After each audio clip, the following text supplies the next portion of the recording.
Ganun, no? RDN na lang, mas tama yun. Okay, RDN. Tangin naman pinagbuhay.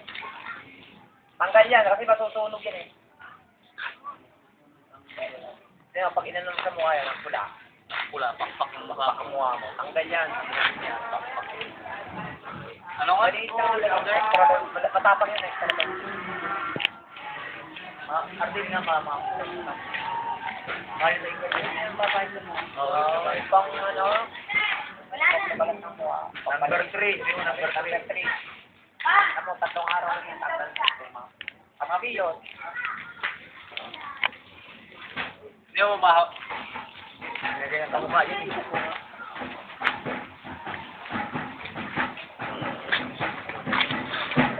Wala naman sa akin. Meron pa. Kaya, nyabi ko sa'yo. Madami ko yan, madami. Parang yun. Hindi, buwa. Hindi, yung papahin mo. 70 yata yun. Aning, 70. Maliit kami mo. Kasama yan? Mantay yan. Ano, magnanakaw. Magnanakaw po yan. Ano ko dati yan dito? Madami naman. Ah.